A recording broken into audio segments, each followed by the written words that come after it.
3월 30일 수요일 아침입니다. 오늘도 말씀과 기도 가운데 우리를 향하신 하나님의 뜻을 깨닫고 또한 하나님의 은혜도 경험하는 그런 귀한 시간 되시기를 바랍니다.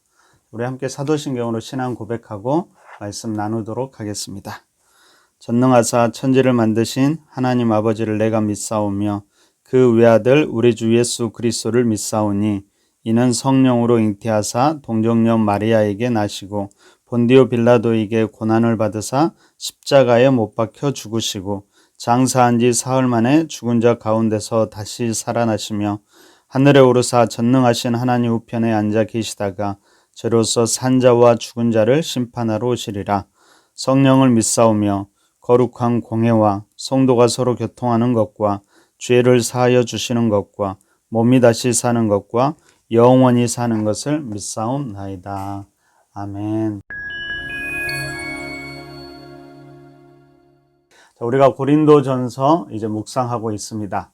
여러분, 고린도전서의 특징을 한마디로 말한다면 그리스도인의 삶의 현장에서 부딪히는 여러 가지 문제들, 그리고 그 문제들에 대한 해결책을 제시하는 서신이라고 말할 수 있을 것입니다.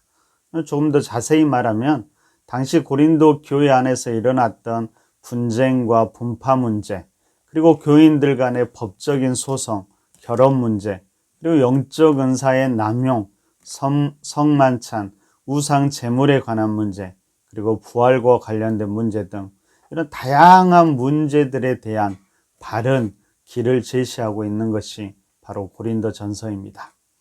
그러면 이런 것들이 단지 고린도 교회만의 문제는 아니지요. 어쩌면 우리들의 문제이고 우리 교회의 문제이기도 합니다.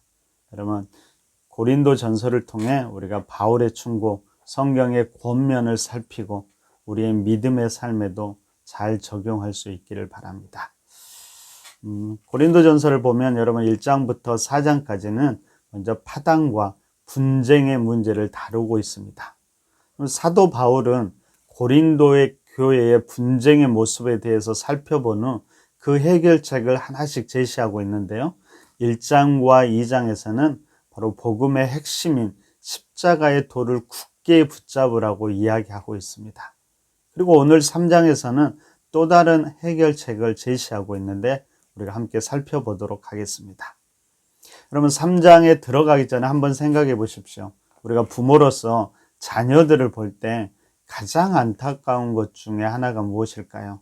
아마도 그것은 우리 아이들이 자라지 않는 것이겠지요. 그럼 아이들이 나이를 먹어감에 따라 육체적으로, 그리고 영적으로, 그리고 지적으로 계속해서 자라가야 하는데 그 중에서 어느 하나가 자라지 않을 때 바로 부모의 마음이 참 아파옵니다. 오늘 사도 바울이 고린도 교회를 볼 때도 아마도 그런 마음이었던 것 같습니다. 그럼 사도 바울이 고린도 2장에서 그렇게 이야기하죠. 고린도 교회에서 전도할 때 인간의 말과 지혜로 하지 않고 오직 예수 그리스도의 십자가만을 전했다라고 이야기합니다. 그럼 사도 바울이 왜 그렇게 했을까요? 그럼 그것은 고린도 교회와 성도들이 사람이 아니라 철저히 예수 그리스도의 십자가를 중심으로 그들의 믿음이 세워지고 그리고 그런 그들을 통해서 하나님의 능력이 그들 가운데 나타나기를 바랬기 때문입니다. 그런데 고린도 교회가 어떻게 행했을까요? 오늘 본문의 1절과 2절을 함께 볼까요? 형제들아, 내가 신령한 자들을 대함과 같이 너희에게 말할 수 없어서 육신에 속한 자, 곧 그리스도 안에서 어린아이를 대함과 같이 하노라. 내가 너희를 젖으로 먹이고 밥으로 아니하였노라. 노니 이는 너희가 감당하지 못하였음이거니와 지금도 못하리라. 그러면 1절과 2절에서 핵심적인 단어는 바로 어린아이라는 말입니다. 그러면 진짜 어린아이가 아니라 도무지 자라지 않는 모습을 말하는 것이죠. 그러면 생각해 보세요. 아이가 어렸을 때 젖을 먹고 아이 짓을 하는 것은 당연합니다. 참 미숙하지만 그 모습이 참 예쁘지요. 그런데 여러분, 시간이 지나도 계속 그런 모습이면 어떨까요? 그건 예쁜 모습이 아니라 무엇인가 문제가 있는 것이지요. 바로 그것처럼 고린도 교회가 잘하지 않고 있다는 것이 문제였습니다. 사도 바울은 그 대표적인 특징으로 분쟁을 말하는데요. 분쟁이 일어나는 이유에 대해서 사도 바울은 이렇게 이야기합니다. 우리 3절과 4절 보도록 하겠습니다. 너희는 아직도 육신에 속한 자로다. 너희 가운데 시기와 분쟁이 있으니 어찌 육신에 속하여 사람을 따라 행함이 아니리요. 어떤 이는 말하되 나는 바울에게라 하고 다른 이는 나는 아볼로에게라 하니 너희가 육의 사람이 아니리요. 그럼 당시 고린도 교회에 아볼로파도 있었고요. 바울파도 있었고 게바파도 있었다고 합니다. 그렇게 서로 갈등하고 분쟁하였습니다. 무슨 말일까요? 이들이 하나님이 아니라 사람을 의지하기 시작했다라는 것이죠. 그러면 사도 바울이 그렇게 사람이 아니라 하나님을, 사람의 말이 아니라 십자가를 강조했는데 그들이 십자가가 아니라 사람을 의지했다라는 것입니다. 그럼 표면적으로 보면 지도자들이 문제인 것 같지요. 바울파, 아볼로파. 근데 여러분, 바울과 아볼로가 그렇게 분쟁을 조장한 것이 아니었습니다. 사람들이 바울과 아볼로와는 상관없이 그들 스스로 바울파, 아볼로파라고 말하면서 서로 패를 나누었고 그리고 분쟁하면서 자신들의 욕심을 채워간 것이지요. 그럼 바울은 이에 대해서 한마디로 육신에 속한 자라고 이야기하고 있습니다. 그럼 바로 이것이 사도 바울이 본 고린도 교회의 문제였습니다. 그럼 이것에 대한 사도 바울의 해결책은 무엇일까요? 우리 5절부터 8절까지 한번 제가 읽어드리겠습니다. 그런즉 아볼로는 무엇이며 바울은 무엇이냐? 그들이 주께서 각각 주신 대로 너희로 하여금 믿게 한 사역자들이니라. 나는 심었고 아볼로는 물을 주었으되 오직 하나님께서 자라나게 하셨나니 그런즉 심는 이나 물 주는 이는 아무것도 아니로되 오직 자라게 하시는 이는 하나님뿐이니라. 심는 이와 물 주는 이는 한 가지이나 각각 자기가 일한 대로 자기의 상을 받으리라. 그럼 여기서 가장 중요한 단어를 찾으라고 한다면 아마 5절에 사역자라는 말을 찾고 싶습니다. 그러면 사역자란 어떤 말일까요? 여러분 헬라어로 디아코니아라는 말을 쓰는데요. 바로 섬기는 자, 종을 이야기하고 있습니다. 여러분 이 디아코니아는 두 가지의 상반된 의미를 가지고 있습니다. 첫 번째는 가장 낮은 자라는 의미지요. 여러분 리더자들도 마찬가지입니다. 그들 또한 종이고 섬기는 자입니다. 여러분 종에게 무슨 권리가 있고 무슨 의지가 있을까요? 그럼 바울이 고린도 교회에 지금 그렇게 말하고 있는 것입니다. 너희가 섬기는 바울도 그리고 아볼로도 다 종밖에 안 된다. 그러니까 의지해봐야 별것 없다. 그들을 의지하지 말아라. 그런 말이죠. 그럼 바울은 결코 그들이 자기를 의지하지 않기를 바랬던 것입니다. 그런데 또 한편으로 이 디아코니아는 가장 거룩한 직분을 이야기합니다. 단순히 섬기는 자, 종이 아니라 하나님의 동역자라는 의미를 갖지요. 근데 중요한 것은 그렇다고 해서 사도 바울이 고린도 성도들이 그런 자기를 높이기를 바라지 않았다라는 것입니다. 여전히 그들의 초점이 자신들에 있지 않기를 바랬지요. 가장 낮은 종이든 섬기는 자든 거룩한 하나님의 동역자든 바울이 바라는 것은 그들이 사람이 아니라 하나님께만 초점을 맞추는 것이었습니다. 그래서 사도 바울은 그렇게 이야기하죠. 5절에서 주께서 각각 주신 대로 7절에서 오직 자라게 하시는 이는 하나님뿐이라. 8절에서 심는 이와 물 주는 이는 한 가지이다.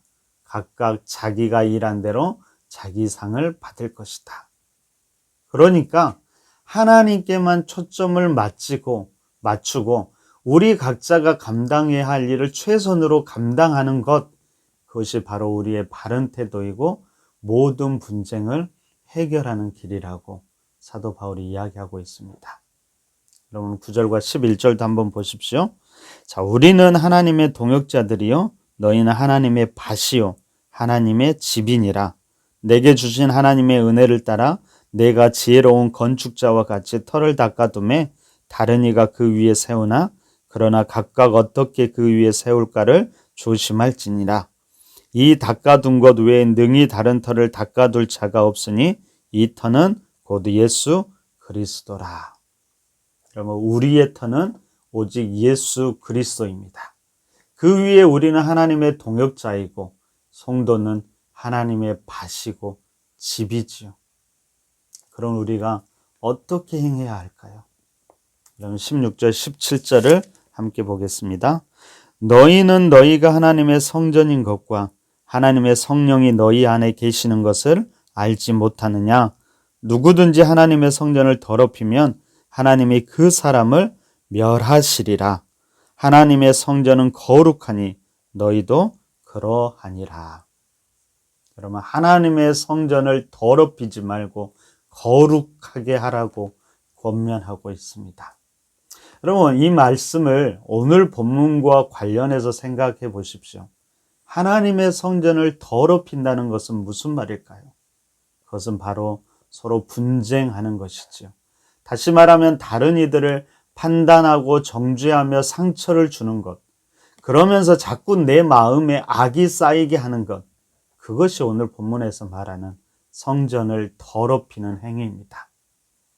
여러분 그렇지요. 분쟁은 상대방에게 상처를 줄 뿐만 아니라 우리 자신 안에도 악을 쌓아가고 상처를 만드는 일임을 우리가 잊지 말아야 하겠습니다. 하나님께서는 그런 사람, 그런 공동체를 17절에서 멸하실 것이라고 이야기하고 있음을 꼭 기억했으면 좋겠습니다. 여러분 우리 모두는 참 소중한 사람들입니다. 여러분 나만 소중한 것이 아니라 너도 소중하지요. 우리 모두가 하나님의 성전이고 하나님의 동역자들이기 때문입니다. 그런 우리가 모인 우리의 모습은 어떠해야 할까요? 나보다 남을 더 낮게 여기고 함께 하나님의 나라를 위해 아름답게 협력하는 모습이 필요하겠죠.